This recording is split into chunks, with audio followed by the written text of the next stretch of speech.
దేవుని నామము మహిమ కలుగును కాక. Heavenly light ministries global prayer tower ఆధ్వర్యంలో జరుగుతున్న ఉదయకాలపు స్తుతి ఆరాధన కూడికొచ్చిన మిమ్మల్ని అందరినీ ప్రేమపూర్వకంగా ఆహ్వానిస్తున్నాను. యోహాను సువార్త అధ్యయనం చేస్తా ఉన్నాము. 8వ అధ్యాయము నిన్నటి దినము 12వ వచనం వరకు ధ్యానించాము. క్రీస్తు ప్రభు తాను మరి లోకమునకు వెలుగై ఉన్నానని ఆయన తన్ను తానుగా ప్రత్యక్షపరుచుకుంటూ చెప్పిన మాటలను నిన్నటి దినము మనము ధ్యానించాము. మరి ప్రభు తన్ను తానుగా నేను ఈ ఏమై ఉన్నానో, ప్రభు తాను ఏమై ఉన్నాడో యోహాను సువార్తలో అనేక సందర్భాల్లో ఆయన ప్రత్యక్షపరుచుకుంటున్నట్లుగా మనము చూడగలము. నేను జీవాహారం అని చెప్పిన మాటలు 6వ అధ్యాయం అంతా కూడా మరి మనము ధ్యానించాం. 7వ అధ్యాయంలో 4వ అధ్యాయంలో మరి ఆయన నేను మరి జీవపు ఊటను మరి మీకు దాహం తీర్చడానికి వచ్చిన మరి జీవాధిపతి అని తను తాను బయలుపరుచుకున్నట్లుగా చూడగలము. ఈ యొక్క యోహాను సువార్త అంతట్లో కూడా మరి శిష్యుడైన యోహానికి దేవుడిచ్చిన ప్రత్యక్షతలు, ప్రభు ఏమై ఉన్నాడు, యేసు క్రీస్తు ప్రభు ఈ లోకానికి వచ్చిన మరి ఆయన రారాజు, మరి దేవాది దేవుని కుమారుడు, మనుష్య కుమారుడు, ఆయన యూదుల రాజు అనే అనేకమైన విషయాలు ఆయన గ్రహించిన వాడై మనకు ఈ యొక్క యోహాను సువార్త ద్వారా ప్రభు ఏమై ఉన్నాడు అనేక విషయాలు మనకు బయలుపరిచాడు. మరి ఇక్కడ ప్రభు మరి యొక్క యోహాను రాసిన ఆ మాటల్లో నుంచి ప్రభు మాట్లాడిన మాటలు చూస్తే, నేను లోకమునకు వెలుగును, నన్ను వెంబడించువాడు చీకటిలో నడువక మరి జీవపు వెలుగు కలిగి ఉండును, జీవముతో కూడిన వెలుగు కలిగి ఉండును అని మరి ప్రభు చెప్పిన మాటలు నిన్నటి దినము ధ్యానించాము. యోహాను సువార్త 8వ అధ్యాయము 13వ వచనము. కాబట్టి పరిసయ్యులు, నిన్ను గూర్చి నీవే సాక్ష్యము చెప్పుకొనుచున్నావు, నీ సాక్ష్యము సత్యము కాదని ఆయనతో చెప్పగా, అసలు ప్రభు ఎన్నడూ కూడా తన గురించి తను ఎన్నడూ కూడా చెప్పుకోడు. నేను తండ్రి వద్ద నుంచి వచ్చాను, తండ్రి చెప్పిన సంగతులే నేను చెప్తున్నాను, తండ్రి చూపించిన విషయాలే ఇక్కడ నేను కనపరుస్తున్నాను. ఎప్పుడు కూడా ఆయన నోటి వెంట తండ్రి తండ్రి తండ్రి అనే పదము తప్ప నేను అనే మాటలు మరి చాలా తక్కువగా చెప్పినట్లుగా మనం చూడగలము. కొన్ని కొన్ని స్టేట్మెంట్స్ ఇచ్చినప్పుడు, నేను గొర్రెల కాపరిని, నేను వెలుగును, నేను జీవాన్ని, మరి నేను సత్యాన్ని, నేను మార్గాన్ని, ఆయన ఏమై ఉన్నాడో, లోకానికి ఏమై ఉన్నాడో మరి చెప్పేటప్పుడు మాత్రమే నేను అనే స్టేట్మెంట్ ఇచ్చాడు గాని మిగతా సమయం అంతా కూడా మరి ప్రభు ఆ యొక్క యేసు తండ్రిని మహిమపరుస్తున్నట్లుగా మనము చూడగలము.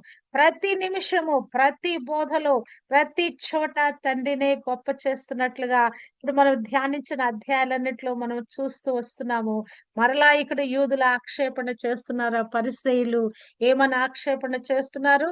నిన్ను గురించి నీవే సాక్ష్యము చెప్పుచున్నావు, నీ సాక్ష్యము సత్యము కాదని మరలా ఆయన ఆక్షేపిస్తా ఉంటే ప్రభు అంటున్నాడు, నేను ఎక్కడి నుంచి వచ్చానో, ఎక్కడికి వెళ్తానో నేను ఎరిగి ఉన్నాను గనక నన్ను గురించి నేను ఒకవేళ సాక్ష్యం చెప్పుకున్నా కూడా ఆ సాక్ష్యము సత్యమే. నన్ను మీరు ఎరగలేదు ఇంకా. మీరు నన్ను ఎరిగి ఉంటే నేను ఎక్కడి నుంచి వచ్చానో, ఎక్కడికి వెళుతున్నానో మీకు అర్థమయ్యేది. మీరు శరీరమును బట్టి తీర్పు తీర్చుచున్నారు. హల్లెలూయా. నే నేను ఈ లోకానికి వచ్చిన ఆ కారణం మీరు గ్రహించటం లేదు.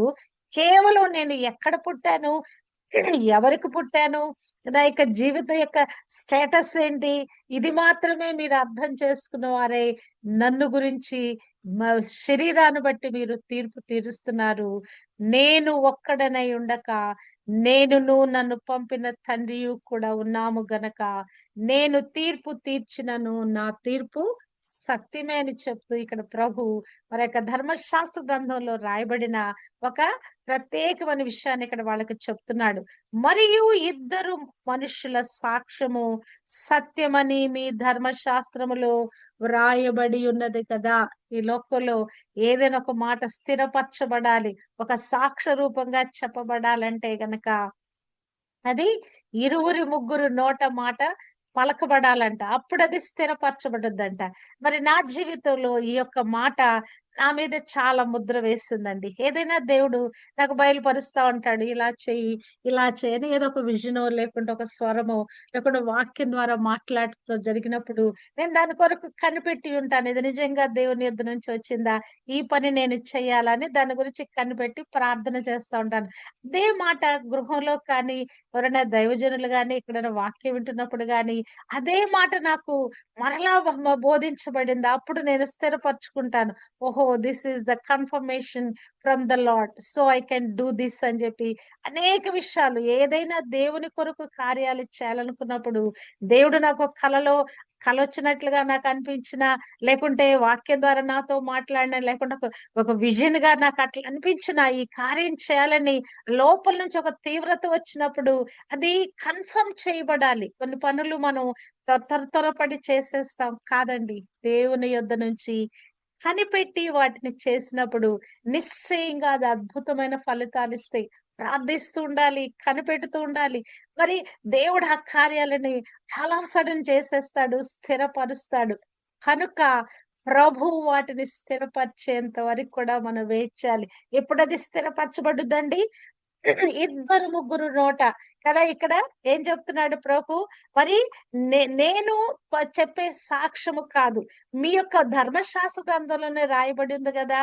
ఇద్దరు ముగ్గురుల ఇద్ద మరియు ఇద్దరు మనుషుల సాక్ష్యము సత్యమని మీ ధర్మశాస్త్రములో వ్రాయబడి ఉన్నది కదా! కాబట్టి నన్ను గురించి నేను సాక్ష్యం చెప్పుకోవటం లేదు. నన్ను గూర్చి నన్ను పంపిన తండ్రియు సాక్ష్యం ఇచ్చుచున్నాడు. నిజంగా వీళ్ళు ఎంత మందమతులుగున్నారంటే, ప్రభువుతో ఎంత బహిరంగంగా వ్యర్థమైన వాదనలు చేస్తున్నారంటే, ప్రభు ఆ దినము ఆ నీటి బాప్తిసం తీసుకున్న రోజు పరిశుద్ధాత్మ ఆయన మీదకి పౌరంలాగా దిగి రావటము. అంతేకాదు తండ్రి పరలోకం నుంచి ఈయన నా ప్రియ కుమారుడు, ఈయన యందు నేను ఆనందించుచున్నానని గొప్ప స్వరము బాహాటంగా ప్రజలందరికీ వినపడేటట్టుగా తండ్రి అయిన దేవుడు ఆ దినం పలికాడు. గొప్ప స్వరముతో, గంభీర ఉరుములాంటి స్వరముతో మరి తండ్రి ఆకాశం నుంచి పలికాడు. తర్వాత 2, 3 సందర్భాల్లో గూడా మరి తండ్రి కుమారుడు గురించి సర్టిఫికెట్ ఇస్తాడు. ఈయన నా ప్రియ కుమారుడు అని తండ్రి ఆ పరలోకం నుంచి మాట్లాడిన మాటలు ఈ ప్రజలందరూ విన్నారు కానీ మందమతులు కదా! మనుషులు ఎంత బుద్ధిహీనులు, ఎంత మందమతులు. పదే పదే విన్నా కూడా ప్రభువునిక్కడ ప్రశ్నిస్తా ఉన్నారు. ప్రశ్నిస్తా ఉంటే ప్రభు పదే పదే చెప్తున్నాడు. నన్ను ఎరిగి ఉంటే మీరు తండ్రిని ఎరిగి ఉంటే, తండ్రిని మీరు ఎరిగి ఉన్నారు అనుకున్నారా?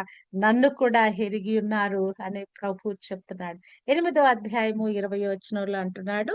ఆయన దేవాలయములో బోధించుచుండగా కానుక పెట్టి ఉన్న చోట ఈ మాటలు చెప్పెను. ప్రభు ఏది మాట్లాడినా రహస్యంగా మాట్లాడట్లేదండి. బహిరంగ ప్రదేశంలో, ఆలయములో ఆ కానుకలు పెట్టిన చోట ఆయన బహిరంగంగా వారితో మాట్లాడుతున్నాడు. నేను పరలోకం నుంచి దిగి వచ్చిన వాడను. నేను చెప్పే సాక్ష్యము సత్యము. తండ్రి కూడా నన్ను గురించి సాక్ష్యం ఇచ్చుచున్నాడు. మన జీవితాల్లో కూడా ఈ ప్రస్ఫుటమైన సాక్ష్యము మనం కలిగి ఉండాలి. మనమేంటో మనకు తెలిసి ఉండాలి. మన గురించి దేవుడు సాక్ష్యం ఇచ్చులాగున మన జీవిత యాత్రలో మనం ముందుకు కొనసాగాలి. మరి ఇక్కడ ప్రభు అంటున్నాడు, ఎందుకు మీరు నన్నెందుకు అర్థం చేసుకోలేకపోతున్నారంటే 21వ వచనంలో అంటున్నాడు, మీరు నన్ను వెదుకుతురు గాని మీ పాపములలోనే ఉండి చనిపోదురు. నేను వెళ్ళే చోటికి మీరు రాలేరు. ఇక ఎందుకు నన్ను అర్థం చేసుకోలేకపోతున్నారంటే, మీరు పాపములో నిలిచి ఉన్నారు. మీ పాపములోనే ఉన్నారు. ఆ పాపములో నుండి బయటికి రావటానికి మీరు ఇష్టపడటం లేదు. ఏంటి? మీరు పాపంలో ఉండటానికి కారణం ఏంటంటే 24లో అంటున్నాడు. నేను ఆయనను అని మీరు విశ్వసించని యెడల మీరు మీ పాపములలోనే ఉండి చనిపోవుదురని వారితో చెప్పాను. అసలు కారణం ఏంటి? అసలు మీరు ఈ సారాంశం అంతా గ్రహించపోవటానికి కారణం ఏంటంటే మీరు నన్ను విశ్వసించట్లా. నన్ను విశ్వసించి ఉంటే ఈ పాపాలన్నీ మీలో పటాపంచలైపోయి మీలో ఉన్న ఆ యొక్క మందబుద్ధి తొలగిపోయేది. నన్ను విశ్వసించకుండా ఏది అడ్డుపడుతుందో దానిని మీరు జయించలేకపోతున్నారు. అందును బట్టి మీరు మీ పాపములో నుండి మీరు చనిపోయే పరిస్థితికి మీరు వెళ్ళిపోతున్నారు. నేను సత్యవంతుడును. నన్ను పంపినవాడు సత్యవంతుడు. నేను ఆయన యొద్ద వినిన సంగతులే లోకానికి నేను బోధిస్తున్నాను. మరి కానీ వారు తండ్రిని గురించి ఈ విషయాలు చెబుతున్నారని వారు గ్రహించలేకపోతున్నారు. ఇక్కడ ప్రభు అంటున్నాడు 28లో, మీరు ఏ కావున యేసు మీరు మనుష్య కుమారుని పైకెత్తినప్పుడు నేనే ఆయనననియు నా అంతట నేనే ఏమియు చేయక తండ్రి నాకు నేర్పినట్టు ఈ సంగతులు మాటలాడుచున్నాడని మీరు ఎరుగుదురు. అసలు ఈ మాటలన్నీ నేను మాట్లాడటానికి మరి ఈ కారణము ఎక్కడి నుంచి నేను వచ్చానో, మరి నేను చెప్తున్న బోధ ఏంటో మీరు ఎప్పుడు గ్రహిస్తారంటే, నేను పైకెత్తబడినప్పుడు, మనుష్య కుమారుడిగా వచ్చిన నేను పైకెత్తబడినప్పుడు మాత్రమే మీరు గ్రహిస్తారు. అప్పటి వరకు గూడా మీరు ఎలా ఉన్నారు? మీ పాపములలోనే ఉండి మీరు చనిపోయే ఆ పరిస్థితికొచ్చున్నారు. ఆయనను నన్ను పంపినవాడు నాకు తోడైయున్నాడు గనక, ఆయనకిష్టమైన కార్యము నేను ఎల్లప్పుడూ చేయుదును గనక, ఆయన నన్ను ఒంటరిగా విడిచిపెట్టలేదని చెప్పెను. హల్లెలూయా! ప్రభువు వారికి పదే పదే నిజంగా తన యూదులు అనే వారి ఎడల, ఇశ్రాయేలు ఎడల ఆయన ఎంతో కనికరం కలిగున్నాడు. ఎంతో కన్సర్న్ కలిగున్నాడండి. వారు నశించిపోకూడదు. ఆ యూదులు వారిలో మరి వారి కొరకే నేనొచ్చాను. యూదులనే వారిని రక్షించటానికే నేనొచ్చాను. వారున్న దుస్థితిలోంచి విడిపించటానికే నేను వచ్చున్నాను. వారేమో బాహాటమైన దాని కొరకు కనిపెట్టి ఉన్నారు. యూదుల రాజు వస్తాడు, మమ్మల్ని ఈ యొక్క రోమా ప్రభుత్వ పరిపాలన నుంచి విడిపిస్తాడని వారు కనిపెట్టి ఉన్నారు. కానీ ప్రభు ఉద్దేశము వారందరినీ నిత్య రాజ్యము తీసుకొని వెళ్ళాలని, ఆయన స్థాపించే ఆ రాజ్యానికి తీసుకొని వెళ్ళాలని ఆయన ఉద్దేశం అనేది మానవుడు ఈ ప్రకృతి సంబంధమైన మనుష్య రీతిగా కలిగే ఆలోచనలనే అందులో కొనసాగుతాడు గాని, ఈ భూ సంబంధమైన వాటి విషయం మాత్రమే మరి వాడు మనసు పెడతాడు గాని, పరలోక సంబంధమైన వాటి మీద మనసు పెట్టుట మానవునికి కొంచెం కష్టమైన పని. వెతుకుతానే ఉంటాడు. దేవుడు కావాలని వెతుకుతానే ఉంటాడు గాని, ఆ సత్యములోనికి వెళ్ళటానికి వాడికి మరి ఆ యొక్క నమ్మకం అనే దాన్ని, ఆ విశ్వాసం అనే దాన్ని వాడు కలిగి ఉండట్లా. ఇక్కడ ప్రభు అంటున్న మాట ఇదే. మీరు నన్ను విశ్వసించి ఉంటే గనక ఈ పాపము నుంచి మీరు విడుదల నొందేవారు. మీరు ఈ పాపములోనే చనిపోతున్నారు. ఎందుకు? మీ పాపములోనే చనిపోవటానికి కారణం ఏంటి? మీరు నన్ను విశ్వసించటం లేదు. నేను తండ్రి యొద్ద నుంచి పంపబడిన వాడనని కదా! లోకానికి కూడా క్రైస్తవులకు కూడా ఇదే బోధ చేయబడుతుందండి. విశ్వసించాము. ఒకసారి ప్రభు అని పాపముల కొరకు చనిపోయాడని మనం విశ్వసించాం గాని, క్రైస్తవులు అందులో కొనసాగటం లేదు.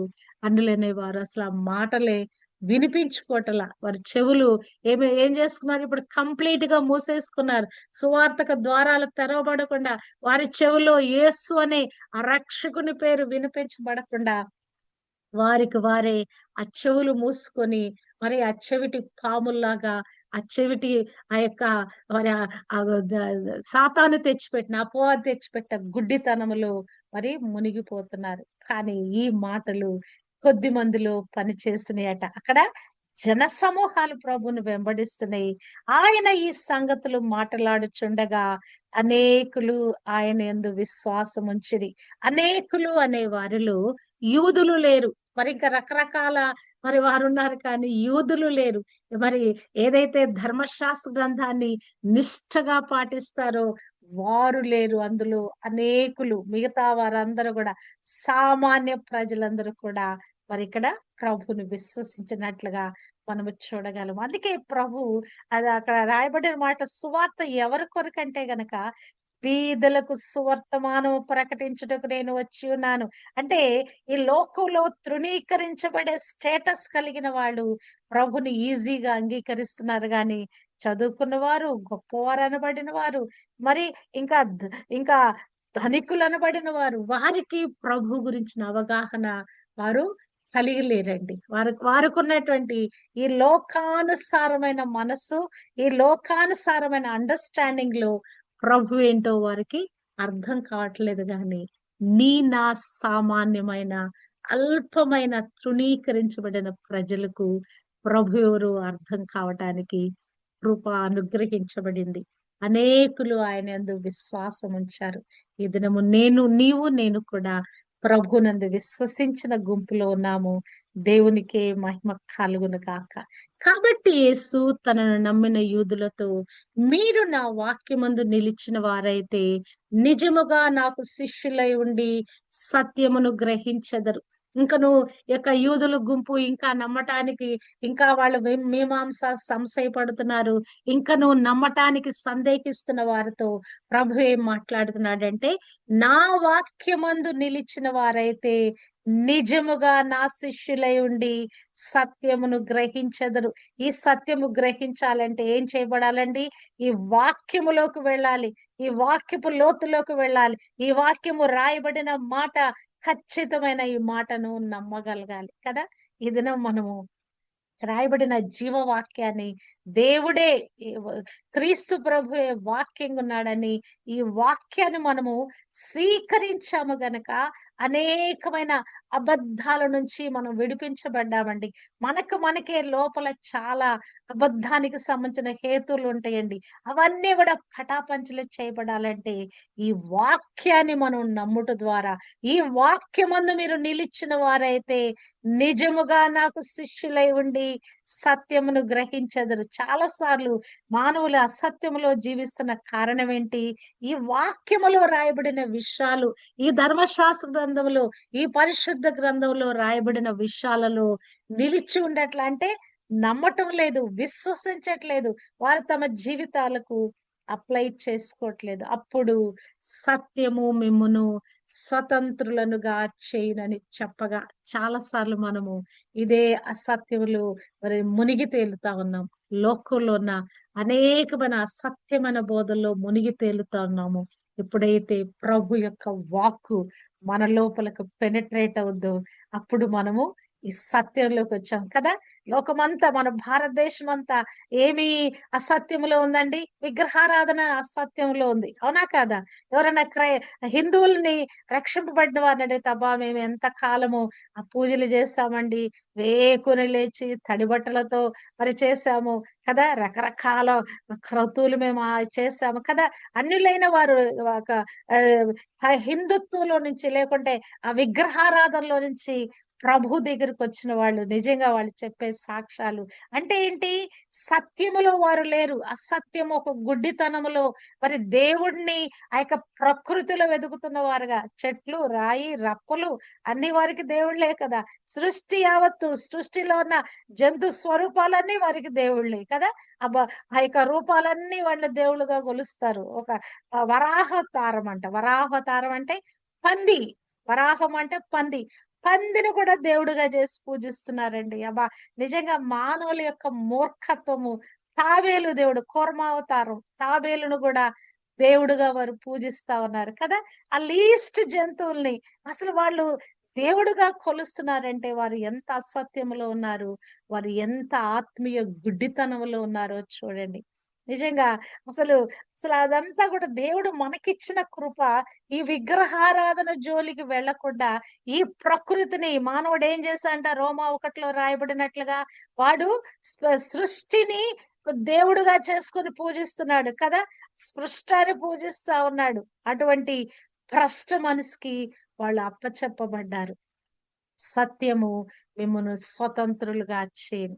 ఎప్పుడైతే ప్రభు దగ్గరికొచ్చామో, ఆ జీవపు వెలుగు మన మీద పడినప్పుడు, మనలో ఉన్న అసత్యము, మనలో ఉన్నటువంటి అజ్ఞానము, అంధకారము, సత్యము మిమ్మల్ని స్వతంత్రులుగా చేయటువంటి మనలో ఉన్న ఈ అంధకారము, మనలో ఏదైతే అవగాహన లేని స్థితి, దేవుడంటే ఎవరై ఉన్నారో గ్రహించినటువంటి ఆ స్థితి పటాపంచలైపోతుందండి. సత్యము మిమ్మును స్వతంత్రులుగా చేయను. నిజంగానే సత్యము మనల్ని ధైర్యంలోకి తీసుకెళ్తదండి. ఎప్పుడైనా మీకు మనకు మనం గమనిస్తే ఏదైనా ఎవరితో నాకు అబద్ధం ఆడాము కదా!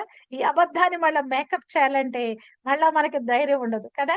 ఈ అసత్యం మాట్లాడే వాళ్ళని ఆళ్ళు అబద్ధం చెప్తున్నారా? నిజం చెప్తున్నారా? ఒకటి గమనించొచ్చు. వాళ్ళ కళ్ళలో కళ్ళు పెట్టి మాట్లాడలేరు. ధైర్యంగా తల ఎత్తి మాట్లాడారు. పక్క చూపులు చూసి మాట్లాడరు. నాకు అబద్ధం చెప్పేటప్పుడు వారు ధైర్యంగా వారు ఎదురుగా మాట్లాడలేరు. పక్క మొహం తిప్పుకొని మాట్లాడతారు. మొన్న ఒక వ్యక్తి దగ్గరికి మేము ఒక విషయం చర్చించడానికి వెళ్ళాం. వెళితే అసలు మొఖంతో వైపు మాట్లాడట్లా. పక్కకు తిరిగి, అటువైపు తిరిగి మాట్లాడుతా ఉన్నాడు. ఎవరితో మాట్లాడినట్లు మాట్లాడుతా ఉన్నాడు. అంటే లోపల మనస్సాక్షి గద్దిస్తా ఉంటదండి. మనం సత్యంలో లేనప్పుడు మనస్సాక్షి మన లోపల గద్దిస్తా ఉంటది. ఎదుటి వారిని ఫేస్ టు ఫేస్ ఎదుర్కోలేము. మరి నీతిమంతులు సింహం వలె ధైర్యంగా ఉంటారు. నిజంగా నీవు నేను యేసు రక్తంలో కడగబడి, యేసు వాక్యమనే సత్యమందు మనం ప్రతిష్ఠించబడ్డామా? నిజంగా మనం ఎలా ఉంటామండి? సింహం వలె ఉన్నది ఉన్నట్లుగా ఖచ్చితంగా, ధైర్యంగా, బాహాటంగా కదా! ప్రస్ఫుటంగా మనం మాట్లాడతాము. సత్యము మిమ్ములను స్వతంత్రులుగా చేయును. మరి ఈ సత్యమందు మనం ప్రతిష్ఠించబడాలంటే ఏంటా సత్యము? ఈ వాక్యమే సత్యము. వాక్యమే క్రీస్తు ప్రభు. క్రీస్తు ప్రభులో మనము ప్రతిష్ఠించబడినప్పుడు మనలో ఉన్న అజ్ఞాన దశ నుంచి విడిపించబడతాము. మనలో ఉన్న అబద్ధమనే, ఆ మోసమనే భ్రమల నుంచి మనం విడిపించబడతాము. కేవలము సత్యములో జీవించాలని ఒక తపన మనలోంచి మరి అది ప్రస్ఫుటంగా బయటకొస్తా ఉంటది. ఎప్పుడైతే చాలా అబద్ధాలు, మోసాలు మనల్ని ఆవరించి ఉంటాయండి. ఈ ఆత్మీయ జీవితపు లోతుల్లోకి వెళ్ళే కొద్దీ పిన్ పాయింట్‌లోంచి కూడా దేవుడు మనల్ని ఎక్కడెక్కడ మన పొరపాట్లో ఉన్నామో మనకు బహిర్గతం చేస్తాడు. మనకు చూపిస్తా ఉంటాడు. మనం వెళ్ళవలసిన త్రోవ పరిశుద్ధాత్మ దేవుడు మిమ్మల్ని సర్వ సత్యములోకి నడిపిస్తాడంటే, ఈ సత్యమైన వాక్కు మనం చదివే కొలది, వినే కొలది, ధ్యానించే కొలది పరిశుద్ధాత్మ దేవుడు మనని ఆ సర్వ సత్యములోనికి తోడుకొని వెళుతూ ఈ అసత్యములన్నిటిని కూడా పటాపంచలు చేస్తాడండి. సత్యము మిమ్ములను స్వతంత్రులుగా చేయును. హల్లెలూయా! నీతిమంతులుగా యేసు రక్తంలో కడగబడిన వారుగా ఈ దినం మనం స్వతంత్రులమై ఉన్నామండి. వారు మేము అబ్రహాము సంతానము. మేము ఎన్నడూను ఎవనికిని దాసులముండలేదే. మీరు స్వతంత్రులుగా చేయబడుదని ఏల చెప్పుచున్నావని ఆయనతో అనెను. అందుకు ప్రభు అంటున్నాడు, మరలా అంటున్నాడు, పాపానికి మానవుని యొక్క ఆత్మీయ స్థితికి ఉన్న సంబంధాన్ని ప్రభు ఇక్కడ చెప్తున్నాడు. అందుకు యేసు పాపము చేయు ప్రతివాడును పాపమునకు దాసుడని మీతో నిశ్చయముగా చెప్పుచున్నాను. అక్కడ ప్రభు ఏం చెప్పాడు? మీరు నన్ను అంగీకరించట్లా. నన్ను నమ్మకపోవటమే మీరు పాపములో నిలిచి ఉండుట. అసలు నన్ను మరి ఆ యొక్క నిత్య జీవానికి మీరు వెళ్ళకపోవటానికి కారణం ఏంటంటే, సత్యములో మీరు లేకపోవటానికి కారణం ఏంటంటే, నన్ను నమ్మటం లేదు. నన్ను నమ్మటం లేదు. ఏ నన్ను నమ్మకపోవటం వల్ల మీరు ఆ పాపములో నిలిచున్నారు. మీరేదో ప్రత్యేకమైన పాపం చేశారని గాదు. మరి ఆల్రెడీ మీరు పాపపు అంశతోనే మీరు పుట్టి ఉన్నారు. ఆదామవ్వల పాపము మీలో సంక్రమించినది. ఎప్పుడైతే మీరు నమ్మారో, నన్ను నమ్మారో, ఈ పాపపు హేతువులో నుంచి మీరు విడిపించబడతారు. పాపము చేయు ప్రతివాడును పాపమునకు దాసుడు. అదేమో కారణంగా రక్తము ద్వారా మరి ఆదాము యొక్క పాపము మానవుని కంటిన్యూగా ఎల్లుతా ఉన్నది. కానీ ఇక్కడ పాపము చేయు ప్రతివాడు పాపమునకు దాసుడు. ఇదేంటి? ఈ పాపం ఏంటి? అనుదినము వ్యక్తిగతంగా మనం చేసే పాపాలు, మనం కలిగి ఉన్న బలహీనతలు. ఇప్పుడేమైపోతున్నాం? ఈ పాపానికి దాసులమవుతున్నాం. పాప స్వభావం మన ఏలుతూ పాపానికి ప్రోత్సహిస్తుంది ఒకటి. రెండవది ఈ పాపం మననేం చేస్తుందంటే బానిసత్వంలోకి తీసుకొని వెళ్తా ఉన్నది. హల్లెలూయా! ఈ ఉదయ కాలము దేవుడు మనకిచ్చిన కృప క్రైస్తవులుగా యేసు రక్తంలో కడగబడి, ఆత్మ చేత నింపబడి, పరిశుద్ధాత్మ చేత నింపబడుతున్న మనము ఈ పాపమనే చట్రములో నుంచి, ఈ పాపమనే హేతువులో నుంచి మనం విడిపించబడ్డాము. అంతేకాదు ఈ పాపానికి దాసులు కాకుండా మనలకు మనము నిగ్రహించుకునే శక్తి దేవుడు మనకు అనుగ్రహింప చేశాడు కదా! దేవుడు మనకు ఇంద్రియ నిగ్రహము గల ఆత్మను అనుగ్రహింపచేశాడు. ఆత్మ ఫలములో కూడా ఒక ఫలం ఏంటండి? సెల్ఫ్ కంట్రోల్ కదా! మరి ఆ యొక్క సెల్ఫ్ కంట్రోల్ అనేటువంటి ఆ యొక్క ఆత్మ మరి మన లోపలికి వచ్చేస్తదండి. పాపాన్ని నిరోధించే శక్తి. ఇది నేను చేయకూడదు. నేను క్రైస్తవురాలను. యేసు రక్తంలో కడగబడిన దానను. ఆత్మ అభిషేకం చేత నింపబడిన దానను అని మనం ఈ యొక్క ఈ పాపాన్ని నిరోధించే శక్తి మనకు వస్తా ఉంటది. కొన్ని బలహీనతలు మనం ఆవరించి ఉంటాయి గాని, ఈ బలహీనతలు కూడా జయించటానికి, డిస్కార్డ్ చేయటానికి మనకు సహాయం చేసేది ఎవరండి అంటే గనక ఎవరు? సత్యమందు మీరు నిలిచి ఉంటే మీరు స్వతంత్రులుగా చేయబడదు. సత్యం ఎవరండి? నీ ప్రభు అంటున్నాడు, వాక్యమే సత్యము, సత్యమందు నేను మిమ్మలను స్వతంత్రులుగా మరి స్వతంత్రులుగా చేయను. సత్యము మిమ్మల్ని స్వతంత్రులుగా చేయను. ఎవరు స్వతంత్రులుగా చేస్తారంటే గనక, కుమారుడు మిమ్మల్ని స్వతంత్రులుగా చేసిన యెడల మీరు నిజముగా స్వతంత్రులయ్యుందురు. కుమారుడిగా వచ్చిన క్రీస్తు ప్రభు మాత్రమే స్వతంత్రులుగా మనల్ని చేయగలిగాడు. ఎవరైతే క్రీస్తు ప్రభుని అంగీకరించారో వారందరూ కూడా ఈ పాపం అనే దాసత్వం నుంచి విడిపించబడ్డారు. ఆ యొక్క పాపములో నిలిచి ఉన్న స్థితి నుంచి, పాపపు స్థితి నుంచి ఆ యొక్క జీవములోకి దాటబడిన, పాపపు స్థితి తీర్పు తీర్చబడి నిత్య నరకాగ్నికి మరి విధించబడినటువంటి ఆ యొక్క దాని నుంచి వారు ఎక్కడికొచ్చారు? నిత్య జీవానికి వచ్చారు. హల్లెలూయా! స్వతంత్రులకు వచ్చారు. మరిక పాపములో ఉండి చనిపోకుండా, మీరు మీ పాపములో ఉండి చనిపోదురు. ఆ చనిపోయే స్థితి నుంచి బ్రతికిన వారి స్థితిలోకి వచ్చారు. కేవలం అసలు ఈ యొక్క బైబిల్ గ్రంథము చెప్పే బోధంతా కూడా ఎంత సింపుల్‌గా ఉంటదంటే, నన్ను పంపిన వాని యందు విశ్వసించుటయే దేవుని క్రియ. మనం ఇంకేం చేయటం లేదు. యేసుక్రీస్తు ప్రభు ఈ లోకానికొచ్చాడు. మన పాపాల కొరకొచ్చాడు. ఆయన చనిపోయాడు, తిరిగి లేచాడు. మరి ఆయన ఆరోహణ వెళ్ళిపోయాడు. ఒక దినాన తిరిగి వచ్చి మనల్ని తీసుకొని వెళ్తాడు. ఆయన కొరకు మనం నీతిమంతులుగా, భయభక్తులుగా మనం జీవించాలి. భయభక్తులతో జీవించాలని. ఈ సత్యములో మనం జీవిస్తూ వెళ్ళగలిగితే చాలండి. ఈ సత్యము మనలను స్వతంత్రులుగా ఈ సత్యం ఎవరి ద్వారా వచ్చిందండి? క్రీస్తు ప్రభు ద్వారా. కుమారుడైన క్రీస్తు తండ్రి యొద్ద నుంచి బయలుదేరి వచ్చిన కుమారుడు అంశతో నరావతారిగా పుట్టిన క్రీస్తు ద్వారా మనకి స్వతంత్ర కలిగి ఉంది గనక ఈ స్వతంత్రలో మనం ముందుకు కొనసాగుదాము.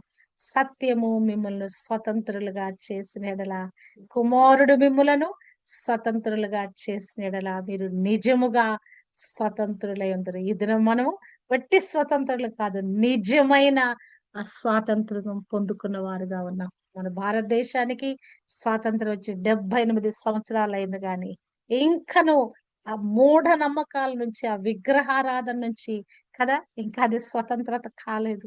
కానీ నీకు నాకు దేవుడు కురిపిచ్చి కదా, ఇక ఈ యొక్క రక్షణ అనే పొందుకునే ఆ కృప దయచేసి సత్యంలో మనల్ని తోడుకొని వచ్చి సత్యమందు ప్రతిష్ఠింప చేశాడు. భారతదేశంలో ఎవరెవరు ఈ దినము క్రీస్తుని నమ్మిన వారుగా ఉన్నారు, వారు నిజమైన స్వతంత్రులుగా ఉన్నారు. కుమారుడైన క్రీస్తు ద్వారా విమోచించబడిన వారు, క్రీస్తు రక్తము ద్వారా విమోచించబడిన వారందరూ కూడా, క్రీస్తు నామాన్ని ఒప్పుకునేవారు, క్రీస్తు నామములో తమ జీవితాలను కొనసాగించు వారందరూ కూడా నిజముగా స్వతంత్రులై ఉన్నారు. నిజమైనటువంటి ఈ భారతదేశ పౌరులుగా మనం స్వతంత్రత పొందుకున్నాం. ఆత్మలో స్వాతంత్రం పొందుకున్న వారమై, తండ్రి యొద్దకు వెళ్ళిపోయే ఆ కృప పొందుకున్న వారమై, పాపపు స్థితి నుంచి విమోచించబడిన వారమై, నిత్య రాజ్యానికి వారసులుగా చేయబడి, ఇటు విధంగా సత్యమందు ప్రతిష్ఠించబడిన వారుగా దేవుడు మనకు దయచేసిన ఈ కృప కొరకై దేవాది దేవునికే మహిమ ఆరోపిస్తున్నాను. మన కుటుంబాలలో ఉన్న ప్రతి ఒక్కరు కూడా ఈ స్వాతంత్రాన్ని పొందుకొందురు గాక. ఆమేన్. హల్లెలూయా.